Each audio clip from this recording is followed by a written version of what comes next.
आज मैं आंवले का अचार बना रही थी तो मेरे बेटे ने मुझसे पूछा कि ऐसा क्यों होता है कि हम लोग किसी चीज़ की तो सब्जी बनाकर खा लेते हैं और किसी किसी चीज़ का अचार बनाते हैं। तो मैंने समझाया उसको कि कुछ फल और सब्जियां ऐसे होते हैं जो हर सीज़न में नहीं मिलते हैं लेकिन हेल्थ के लिए बहुत ही ज़्यादा अच्छे होते हैं। तो ऐसी चीज़ों को हम अचार के फॉर्म में प्रिजर्व कर लेते हैं ताकि उसको हर सीज़न में खा सकें। तो जब हम किसी फल या सब्जी को उसके फ़ायदों के लिए प्रिजर्व कर रहे हैं तो हमारा पहला फर्ज ये बनता है कि हम उसके फायदों को भी बचा कर रखें। प्रिजर्वेशन के प्रोसेस में उसको काट कूट कर उबाल कर भून कर ऐसा कुछ न कर दें कि उसके जो नेचुरल हेल्दी एलिमेंट्स हैं वो सिरे से ही खत्म हो जाए और अचार सिर्फ तेल मसाले का एक मिक्सचर बन के रह जाए। और आंवले के रूप में तो नेचर ने हमें बिल्कुल गुणों का भंडार दिया हुआ है। तो आज हम आंवले का अचार एक ऐसे तरीके से बनाएंगे जिसमें इसके हेल्दी एलिमेंट्स का कम से कम लॉस हो। सबसे पहला काम तो ये है कि आप ऐसे आंवले चुनिए जिसमें दाग धब्बे ना हो, कहीं से कटा पिटा ना हो और बासी पुराने ना हो। जब तक आंवले का सीजन चल रहा है तब तक आप आधा किलो 1 किलो फ्रेश आंवले लेकर के अचार बनाते रहिए और जब वो खत्म होने पर आ जाए तो फिर से एक दूसरा अचार बना लीजिए। लेकिन जब आंवले का सीजन जाने का टाइम आ जाए तो आप ज़्यादा आंवले लेकर के इतना अचार बना डालिए कि वो अगले आंवले के सीजन तक आपका चलेगा। मैं आज जिस तरह से आंवले का अचार बनाकर आपको दिखाऊंगी वो साल भर बिल्कुल खराब नहीं होगा। ये अचार चूंकि हम बॉयल करके बनाते हैं ना तो आमतौर पर ये बिगड़ जाता है, 10-15 दिन के अंदर खत्म न कर लीजिए तो खराब होने लगता है। लेकिन आज आप ये वीडियो पूरा देखिए, बिना स्किप किए हुए एक एक स्टेप फॉलो करके बनाइएगा तो ये अचार आपका साल भर बिल्कुल भी खराब नहीं होगा, ये मेरी गारंटी है। आंवले उबालने के लिए कुकर में बहुत थोड़ा सा पानी डालिए, आधी कटोरी बस, क्योंकि हमें कुकर के अंदर एक स्टीम भर चाहिए। वो स्टीम ही आंवलों को सॉफ्ट कर देगी। ज्यादा पानी डालने से क्या होता है कि आंवले जब उबल जाते हैं और कुकर में नीचे जो पानी बचता है वो भी अपने आप में इतना पौष्टिक होता है कि उसको फेंकना तो नहीं चाहिए, लेकिन उसका टेस्ट थोड़ा खारा होता है तो उसे अगर दाल सब्जी में किसी चीज में डालें तो उसका भी टेस्ट खारा हो जाता है और डिश का रंग भी काला पड़ जाता है। कम पानी बचेगा तो उसको हम कैसे न कैसे कहीं भी यूज कर लेंगे। कुकर में हमने सिर्फ एक विसिल लगाई और फौरन ही फ्लेम ऑफ करके तुरंत ढक्कन खोल दिया है, क्योंकि हमें आंवलों को एकदम गलाना नहीं है, सिर्फ हल्का सा सॉफ्ट करना है। देखिए ये कितनी जल्दी सॉफ्ट हो गए हैं और कुछ में तो अपने आप ही फांकें अलग हो गई हैं, जिनमें नहीं हुई हैं उनको आप हाथ से हल्का सा दबाएंगे तो सारी फांकें अपने आप ही अलग हो जाएंगी। और ये देखिए सारे आंवले निकाल लेने के बाद कुकर में कितना कम पानी बचा है। इसी इतने पानी में और पानी डालकर आज मैं दाल बना लूंगी। दाल का कलर थोड़ा सा काला होगा ज़रूर, लेकिन हेल्थ के नाम पर ऐसी बातों का बिल्कुल भी ध्यान नहीं देना चाहिए। ये देखिए एक विसिल के बाद आप आंवलों को बिल्कुल भी कुकर में मत छोड़िएगा, तुरंत निकाल के किसी थाली में फैला लीजिएगा, वरना वो आपस की हीट से भी बहुत ज़्यादा गलने लगेंगे। अगर उबालने में ही आंवले ज़्यादा गल गए तो फिर उनसे इतना पानी निकलेगा कि तब आपके लिए साल भर अचार को सुरक्षित रखना मुश्किल हो जाएगा। यहाँ पर हमको छोटी छोटी बातों का ध्यान रखना है, जैसे कि हमारे पास कुछ आंवले ऐसे थे जिनमें हल्का सा दाग धब्बा था, तो उन आंवलों को ढूंढकर उसमें से ये धब्बे वाली फांकें निकाल कर अलग रख दीजिए। ये धब्बे वाली फांकें या तो आप इसमें धनिया वनिया मिलाकर चटनी पीस लीजिए या फिर नमक लगाकर ऐसे ही खा लीजिए।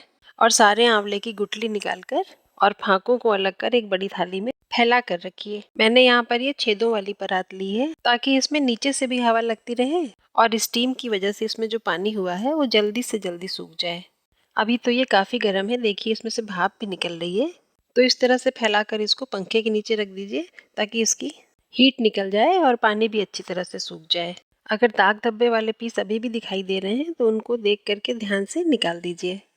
अब देखिए यहाँ पर ये उबले हुए आंवले की फांकों को मैंने पंखे के नीचे 1 घंटे के लिए रखा था और इनका पानी अब एकदम ही सूख गया है। नीचे प्लेट भी वैसे ही रखी हुई है ताकि हवा अच्छी तरह से सर्कुलेट हो जाए और बिल्कुल भी पानी रहने की गुंजाइश न रह जाए। तो इसका बाहरी पानी तो हमने सुखा दिया है। अब हम इसको एक दूसरे बर्तन में पलट लेंगे और मिलाएंगे खूब सारा नमक, साथ में हल्दी भी रहेगी। नमक एसिडिक नेचर का होता है ना, तो आंवले के पानी के साथ मिलकर ये नमक अपना एसिड रिलीज करेगा और यही एसिड हमारे अचार के लिए प्रिजर्वेटिव का काम करेगा। लेकिन एसिड है तो प्रिजर्वेशन के साथ साथ ये आंवले के टिश्यूज को डैमेज करने का काम भी कर सकता है ना, इसलिए हम इसमें मिलाते हैं हल्दी। हल्दी है एंटीबायोटिक जो आंवले के टिश्यूज को डैमेज होने से बचाएगी और इस अचार को जब हम लोग खाएंगे तो हमें तो खैर फायदा करेगी ही करेगी। तो आंवले उबालने के लिए हमने ऊपर से जो 1 कटोरी पानी डाला था उसकी स्टीम बनी थी, उसको तो हमने अच्छी तरह सुखा दिया। लेकिन अब ये जो नमक और हल्दी मिला करके हम आंवलों को फिर से थोड़ी देर के लिए रखेंगे तो फिर इससे पानी रिलीज होगा। लेकिन अब जो पानी रिलीज होगा वो आंवलों का अपना खुद का पानी होगा, कोई बाहरी पानी नहीं है। इसलिए यहाँ से अब आगे हमको जो कुछ भी प्रोसेस करना है उसमें हमारे हाथ और बर्तन बिल्कुल सूखे हुए होने चाहिए, पानी बिल्कुल भी ना हो। अचार को साल भर सुरक्षित रखने के लिए ये बहुत ही इम्पोर्टेंट पॉइंट है। हाँ, और भी एक ज़रूरी बात है कि मैं अपने चैनल पे इतनी सारी रेसिपीज डालती रहती हूँ, उनमें से कुछ तो ऐसी हैं जिनका मैंने आविष्कार किया है। यानी कि किचन में काम करते करते प्रैक्टिस की वजह से कभी कभी कल्पना में कोई रेसिपी आ जाती है या कोई टिप आ जाती है जो हम अगर सोच समझ कर बना डालें तो सक्सेसफुल भी हो जाती है। लेकिन बाकी तो सब रेसिपीज ऐसी हैं जो घर में हमेशा बनती रहती हैं, लोग बनाते रहते हैं। तो आप कह सकते हैं कि आपके चैनल में ऐसा क्या खास है कि हम उसको सब्सक्राइब करें। तो खास है टिप्स एंड टेक्निक्स। मेरा पहला फोकस यही रहता है कि मैं जो भी रेसिपी उठाऊं उसमें हेल्थ के पॉइंट से बिल्कुल भी छेड़छाड़ न की जाए, साथ ही न्यूट्रिशन का, कैलोरीज का भी पूरा पूरा ध्यान रखा जाए, heart, liver and kidney friendly हो। और अगर कहीं कोई चूक होती हो तो आप मुझे कमेंट्स करके बताइए। मैं पूरी कोशिश करती हूँ कि मेरी रेसिपीज में ऐसा कुछ ना हो जो हेल्थ के लिए डेंजरस हो। तो ये हल्दी और नमक लगी हुई आंवले की फांकों को मैंने 1 घंटे के लिए छोड़ा था। देखिए इसमें फिर से कितना पानी आ गया है, लेकिन ये आंवले का पानी है, आप इसकी तरफ से बिल्कुल निश्चिंत रहिए। और इस 500 ग्राम आंवले के अचार के लिए मैंने लगभग 100 ग्राम हरी मिर्चों के डंठल निकालकर इनको धो के अच्छी तरह धूप में सुखा लिया है। इनको हम लंबाई में थोड़ा थोड़ा स्लिट करके अचार में मिलाएंगे। हरी मिर्च एंटीऑक्सीडेंट से भरपूर होती है, एंटी कार्सिनोजेनिक भी होती है। तो इतनी हरी मिर्च मिला देने के बाद से हम इस अचार में लाल मिर्च थोड़ा कम डालेंगे। जो मिर्च नीचे गिर गई उसको अचार में बिल्कुल भी मत डालिए। आपका स्लैब बहुत साफ सुथरा है लेकिन फिर भी ये अचार में इन्फेक्शन का कारण बन सकती है। इसको थोड़ी देर साइड में रखिए और चलिए अब हम अचार में डालने के लिए एक बड़ा बेसिक सा मसाला तैयार करते हैं। ये अचार हम आंवले के गुणों को प्रिजर्व करने के लिए बना रहे हैं, इसलिए मसाले बहुत कम डालेंगे। टेस्ट की चिंता मत करिए, बहुत अच्छा टेस्ट आपको मिलेगा बोनस में। तो फ्लेम पर एक कढ़ाई रखिए, उसमें डालिए सौंफ, साबुत धनिया और थोड़ी सी सूखी हुई लाल मिर्चें। और अगर आपने मेरा चैनल सब्सक्राइब किया हुआ है और मेरी सारी वीडियोस देखते हैं तो ये तो आपको पता ही होगा कि ड्राई रोस्ट करने के लिए हमें मसालों को हाथ से भूनना पड़ता है। और अगर आपने चैनल सब्सक्राइब नहीं किया है तो आप कर लीजिए, क्या ही बुरा है। मसालों को बस खुशबू आने तक भूनिए और तुरंत प्लेट में निकाल लीजिए। कढ़ाई गरम है ना, अगर उसी में छोड़ दिया तो ओवर रोस्ट हो जाएंगे। और इनको ज़रा सा ठंडा हो जाने दीजिए, तब ग्राइंड करेंगे, वरना स्वेटिंग हो जाएगी। तो स्वेटिंग से क्या होगा, पानी आ जाएगा, और पानी हमको बिल्कुल बचाना है अचार के लिए। तो ये मसाले अब बिल्कुल ठंडे हो गए हैं, चलिए इनको हम ग्राइंड कर लेते हैं। बहुत फाइन पाउडर नहीं बनाना है, ऐसे ही दरदरा सा पीसना है। ये इसकी बिल्कुल सही पिसाई हो गई है। अब इसको आंवलों के ऊपर थोड़ा थोड़ा डालते जाइए और मिलाते जाइए। थोड़ा थोड़ा इसलिए कि अगर एक ही बार में सारा डाल देंगे तो मिक्स करने के लिए हमें आंवलों को बहुत ज़्यादा ऊपर नीचे करना पड़ेगा। तो ये आंवले हल्के हल्के उबले तो हैं ही, सॉफ्ट हैं। इनमें अगर चोट लगेगी तो एक कच्चा पानी निकलेगा, वो कच्चा पानी अचार को खराब कर सकता है। तो अभी फिलहाल थोड़ा थोड़ा मसाला डालिए और थोड़ा थोड़ा इस तरह से टॉस करते हुए उछाल उछाल के मिला लीजिए, तो एक यूनिफॉर्म मिक्सिंग हो जाएगी। अब चलिए हम इसमें कुछ चीज़ें और मिक्स कर लेते हैं। नमक तो हम पहले ही डाल चुके हैं, और अब थोड़ा गंधक जैसे तीखे टेस्ट के लिए हम इसमें थोड़ा सा काला नमक मिला लेते हैं। इसके बाद थोड़ी सी अजवाइन लेकर उसको हाथ से क्रश करके डाल दीजिए। टेस्ट तो बढ़िया आएगा ही, साथ में डाइजेशन भी बढ़िया रहेगा। इसी तरह हाथ से क्रश करके थोड़ी सी मंगरेल यानी कि कलौंजी भी डाल दीजिए। और अचार का एक बहुत ही इम्पॉर्टेंट पार्ट है हींग, तो चलिए हींग भी ऐड कर दीजिए। यहाँ पर अजवाइन और मंगरेल हम कच्चा ही डाल रहे हैं, क्योंकि नमक डालने की वजह से जो एसिड रिलीज हुआ है वो इनको गला देगा। और फिर सब कुछ तैयार हो जाने के बाद से हम 2-3 दिन तक अचार को धूप में भी रखेंगे, तो ये कच्चे मसाले, खासतौर से अजवाइन और मंगरेल, धूप की हीट से भी पक जाते हैं।